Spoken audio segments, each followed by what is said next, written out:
Hi everyone, this is Veronica. आज हम बात करेंगे कि दिल्ली में डेंगू का अलर्ट है, डेंगू या डेंगी कह लीजिए। तो इसके बारे में डिटेल में जानेंगे। यहाँ पे आप मेरे बारे में जान सकते हैं और मैं क्या पढ़ाती हूँ। बाकी आप यहाँ पे किसी भी क्वेरी या पीडीएफ के लिए मुझसे कनेक्ट कर सकते हैं। अब देखिए दिल्ली में क्या हुआ है। They have registered 321 dinghy cases during weekly cycle. तो जो 5 अक्टूबर को उनका वीकली साइकिल खत्म हुआ, ये 5 अक्टूबर तक का डेटा है। वहाँ पे आपके 321 जो डेंगी के केसेस हैं वो ऑलरेडी रिपोर्ट हो चुके थे। Report by municipal corporation of Delhi, जो एमसीडी दिल्ली है, और उन्होंने ये रिपोर्ट जो है वो बताई। अब ये फिगर 91 लोअर थी देन वीकली साइकिल एंडिंग 28 सितंबर, यानी जो भी इनका वीकली साइकिल कंप्लीट होता है ये उसमें देखते हैं कि कितने डेंगी के साइकिल्स आए। तो 28 सितंबर तक आपके जो भी केसेस आए थे उससे 91 केसेस कम थे, थोड़ा कम हुए थे। लेकिन when the national capital reported 412 dinghy cases, the cities cumulative count for dinghy cases has risen. लेकिन जब टोटल आपका महीने का या जितने भी नए केसेस थे वो 412 केसेस आए, तो टोटल काउंट की आज तक जितने टोटल केसेस उनके आ रहे थे वो इंक्रीज हो गए थे इस साल के। अगर हम कंपेयर करें तो 1258 केसेस, तो क्यूमुलेटिव केसेस जो हैं डेंगी के वो इंक्रीज हो गए थे 1258 केसेस इस साल के लिए। सो दिल्ली अभी कोई रिपोर्ट नहीं किया है डेथ डेंगी की। लेट्स सी कि अगर कोई आने वाले समय में डेथ भी होती, क्योंकि एक्सट्रीम केसेस में हम डेंगी के केस में देखते हैं लोगों को पता नहीं चलता और डेथ भी हो जाता है। अब क्यूमुलेटिव फिगर डेंगी केसेस के बहुत ही ख़राब नज़र आ रहे हैं। अगर हम 2017 से कंपेयर करें, उस टाइम दिल्ली ने रिकॉर्ड किया था 2564 डेंगी केसेस, ठीक है, और सिटी ने रजिस्टर किए थे 480 केसेस। और 2021 टू 316 केसेस, 2020 467 केसेस, 2019 830 केसेस, 2018। तो यहाँ पे आप ये पूरा डेटा देख सकते हैं कि किस तरह से जो केसेस हैं वो उनका एक इंक्रीज डिक्रीज जो है वो चलता रहता है। एक्सपर्ट्स मानते हैं कि सितंबर अक्टूबर में डेंगी सबसे ज़्यादा फैलता है, सबसे ज़्यादा वल्नरेबल पीरियड है जब इन्फेक्शन दिल्ली में बहुत ज़्यादा फैलती है, और पीक इसका इन्हीं दोनों महीनों में होता है। तो यहाँ पे data is not that important कि कितने केसेस आ गए। इट इज़ इम्पॉर्टेंट जैसे दिस पैराग्राफ कि सितंबर अक्टूबर में जो केसेस हैं वो सबसे ज़्यादा आते हैं। अब डेंगी क्या है? ये एक मस्कीटो बॉर्न ट्रॉपिकल डिजीज़ है, मस्कीटो वेक्टर है, उसकी वजह से होता है। अब डेंगी वायरस का क्या नाम है? अब देखिए लोग बोलते हैं डेंगी किससे हो रहा है, मच्छर से हो रहा है, लेकिन मच्छर में क्या वायरस है? So this is genus flavi virus. तो जीनस फ्लेवी वायरस से आपको डेंगी होता है। और जो स्पीशीज़ है मस्कीटो के, स्पेशली आपकी जैसे एडीज़ हो गया, ये इसको एडीज इजिप्टी ये फैलाती है, ये इसका वेक्टर है। अब मस्कीटो तो और भी बीमारियां करते हैं, जैसे कि चिकनगुनिया हो गया, येलो फीवर हो गया, जीका इन्फेक्शन हो गया, मलेरिया हो गया। 4 डिस्टिंक्ट बट क्लोज सेरोटाइप्स हैं, सेपरेट ग्रुप्स हैं यानी एडीज़ के, जिनकी वजह से ये बीमारी होती है, जैसे DEN 1, DEN 2, DEN 3, DEN 4। Sorry, Aedes की बात नहीं कर रही यहाँ पे। जो 4 टाइप सेरोटाइप्स लिखे हैं ये वायरस के लिखे हैं कि इन माइक्रो ऑर्गेनिजम्स के, ये जो माइक्रो ऑर्गेनिजम्स यानी जो पैथोजन जिससे डेंगी हो रहा है, क्लोजली रिलेटेड सेरोटाइप्स हैं, यानी यही जीनस फ्लेवी वायरस है लेकिन इसके अलग अलग सेरोटाइप्स हैं जिससे डेंगी होता है। डेन 1, डेन 2, डेन 3, डेन 4, उनको इस तरह से हमने लिख रखा है, डेजिग्नेट किया हुआ है। अब डेंगू फीवर के अलग अलग फेसेस होते हैं। पहले क्या होता है, जैसे इन्फेक्शन होती है डिहाइड्रेशन होने लग जाती है बॉडी में, फिर शॉक, ब्लीडिंग या ऑर्गन इम्पेयरमेंट हो सकती है। फिर जब आप रिकवरी फेस में होते हैं फिर से आपका जो फ्लूइड रिटेंशन है बॉडी का, रीएब्जॉर्प्शन, वो ठीक हो जाता है।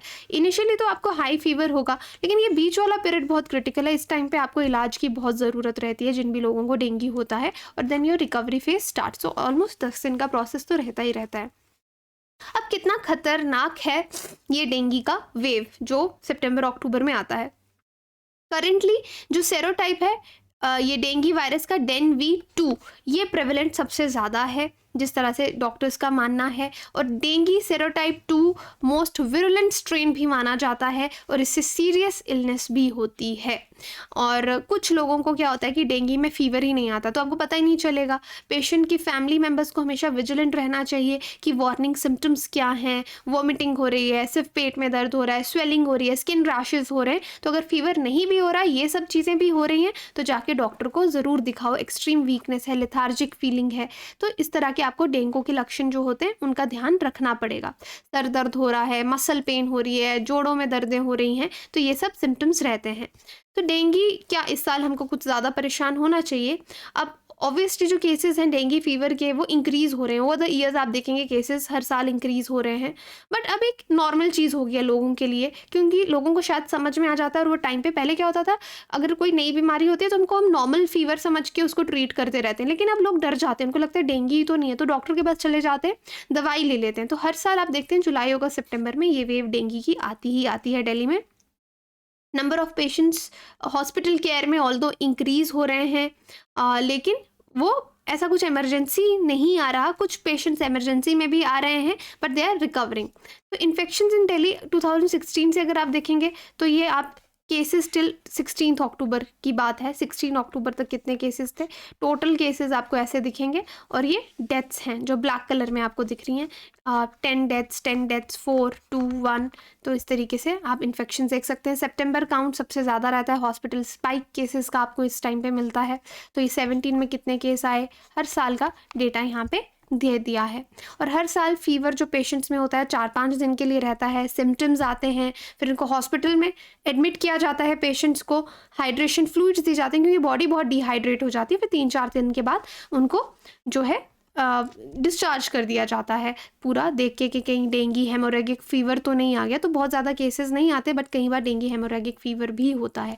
तो हेमोरेगिक फीवर बहुत ही फैटल फॉर्म है डेंगू फीवर की, जहाँ पे पेशेंट्स को शॉक लग जाता है और ऑफन लिवर डिसफंक्शन, लिवर में प्रॉब्लम हो जाती है, लो ब्लड प्रेशर हो जाता है और मल्टीपल ऑर्गन फेलियर भी हो सकता है डेंगू हेमोरेगिक फीवर के लिए। इसलिए डेंगू को हल्के में मत लें। अगर कभी भी आपको लग रहा है कि डेंगू है तो डॉक्टर को जाके दिखाएं। अब ये डेंगू किस वजह से फैल रहा है, हम शहरों में लोग माइग्रेट कर रहे हैं, अर्बनाइजेशन हो रही है, लेकिन टाउन प्लानिंग नहीं है, पानी कहाँ से जाएगा पता नहीं है, सैनिटेशन प्रॉपर नहीं है, लोकल बॉडीज़ और हेल्थ डिपार्टमेंट्स के बीच में कोई कोऑर्डिनेशन नहीं है, मैन पावर की कमी है। तो ये सब चीज़ें जिससे बीमारियाँ फैलती हैं। जैसे आप यहाँ पे देखिए, एक इंसान को, बच्चे को यहाँ पे काटा मस्कीटो, फिर उस दूसरे इंसान को काटा, सो जब इस पे वो मच्छर रिपीट होगा सेम मलेरिया की तरह, तो इस तरीके से आपका डेंगू फीवर स्प्रेड होगा। ये डेंगू के एरियाज़ हैं जहाँ पे यूजुअली डेंगू बहुत ज़्यादा फैलता है। तो आप देख सकते हैं डेंगू एरिया इन इंडिया जहाँ पे ये हमको ज़्यादा दिखता है। अब किस तरीके से हम मस्कीटो ब्रीडिंग को रोक सकते हैं, तो पानी जो आगे पीछे कई बार पॉट्स में पड़ा रहता है गंदा, उस पर ब्रीडिंग होती है, तो वो ब्रीडिंग मत होने दो। पानी मत रखो कंटेनर्स में, हाउसेस में, टायर्स बकेट्स जो पड़ी रहती है उनमें पानी पड़ा रहता है, जो छत पे पड़ी रहती है, फ्लावर पार्ट्स में, तो वहाँ पे मच्छर ब्रीड करते हैं। तो उनको आपको रोकना है डेंगू को प्रोटेक्ट करने के लिए, डेंगू से खुद को प्रोटेक्ट करने के लिए। फीमेल मस्कीटो कहीं पे एग्स दे देती है तो वो काफ़ी देर तक वाइबल रहते हैं कि उनको कुछ होता नहीं है। जैसे ही ड्राई कंडीशंस आती हैं वो हैच होते हैं और आपका नया मच्छर बनता है। सो जैसे ही वो पानी के कांटेक्ट में आएंगे, तो ये जो ब्रीडिंग साइट्स हैं अगर इनको फिजिकली या कोई भी इंजीनियरिंग मेथड से हटाया जाए तो हम इसको रोक सकते हैं। अब डेंगू वैक्सीन की बात करें तो CYD TDV या डेंगवैक्सिया, इसको US food and drug administration ने 2019 में ही अप्रूव किया था। जो डेंगू की वैक्सीन थी, पहली वैक्सीन थी जिसको रेगुलेटरी नोड, यानी US के जो भी ये इंस्टीट्यूशंस रहते हैं जो बोलते हैं कि हाँ ये ठीक है लोगों को दे सकते हैं, उन्होंने अप्रूवल दिया। अब डेंगवैक्सिया जो है basically live attenuated dengue virus है। तो लाइव वायरस है, यहाँ पे आप देखिए उसको मारा नहीं गया है, वीकेंड है, वीक है, ऐसा स्ट्रॉन्ग नहीं है। उसको लोगों को दिया जाता है 9 to 16 की एज में, लेबॉर्ट्री कन्फर्म्ड जिनकी एज 9 to 16 होती है, laboratory confirmed previous dengue infection जिनको नहीं हो, and who live in endemic areas, उन लोगों को ही ये दिया जाता है जो एक्चुअली एंडेमिक एरियाज़ में रहते हैं। एंडेमिक एरियाज़ जहाँ पे डेंगू फैलता है, जो मैंने आपको मैप में पीछे दिखाया, these are the endemic areas, उनको ये वैक्सीन दी जाती है। They have laboratory confirmed previous dengue infection, कि हमको पता रहता है कि इनको पहले भी डेंगू इन्फेक्शन हुई है, so they are being given this vaccine.